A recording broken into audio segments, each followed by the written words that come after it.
सोलापूर जिल्ह्यातील प्राथमिक शाळा शिक्षक संजय जाधव यांचा देशभर गाजत असलेल्या नीट घोटाळ्यात सहभाग दिसून आला आहे। वर्षापूर्वी सोलापूर जिल्ह्यात बदली होऊन आलेले संजय जाधव हे प्राथमिक शिक्षक वारंवार गैरहजर राहणे, आपल्या ठिकाणी पर्यायी खाजगी शिक्षक नेमणे या बाबी त्यांच्याकडून वारंवार झाल्याने ग्रामस्थांकडून सांगण्यात आले। या अनुषंगाने पुणे शिक्षण विभागातील अंगचोरी उघडकीस आलेली असून सर्वसामान्य शेतकरी शेतमजूर यांच्या मुलांच्या भविष्याबाबत छेडछाड करणे हे योग्य नाही। या अनुषंगाने काही प्रश्न उपस्थित झाले आहेत। प्राथमिक व माध्यमिक विभागात खाजगी शिक्षक नेमून दाण्या मारणारे शिक्षक उर्वरित वेळेत काय करतात? शिक्षणाधिकारी, गट शिक्षणाधिकारी नेमके काय करतात?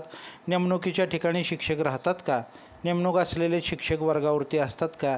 दोन्ही विभागातील कार्यरत असलेल्या कार्यक्षेत्रात खाजगी शिकवणी घेतात का? असतील तर कोणत्या अधिकारात?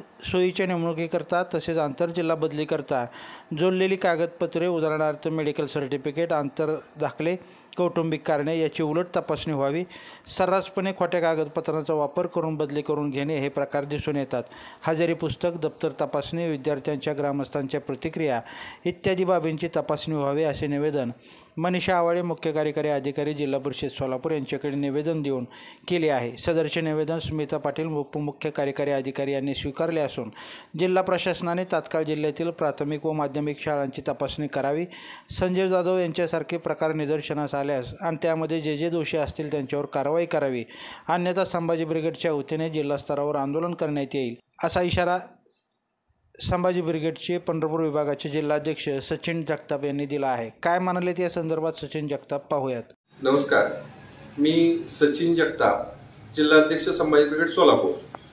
आज देशभर गाजत असलेल्या संजय जाधव सोलापूर जिल्ह्यातील एक प्राथमिक शिक्षक ज्यांचा आत्ताच नीटच्या घोटाळ्यामध्ये ज्यांना अटक झालेली आहे त्या अनुषंगाने या ठिकाणी मी प्रतिक्रिया नोंदवत आहे। काल सोलापूर जिल्हा परिषदेच्या मुख्य कार्यकारी अधिकारी आव्हाळे मॅडम यांनी आम्ही एक निवेदन दिलेलं आहे संभाजी ब्रिगेडच्या माध्यमातून।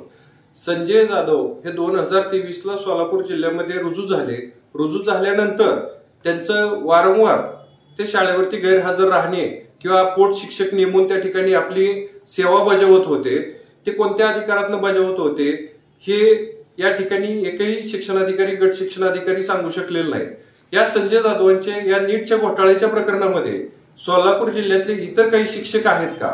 कारण त्यांना गेल्या 1 वर्षभरामध्ये सातत्याने गैरहजर राहून सुद्धा एकाही केंद्र प्रमुखाने, मुख्याध्यापकाने, गट शिक्षणाधिकाऱ्यांनी वरिष्ठ कार्यालयाकडे त्यांची तक्रार केलेली नाही।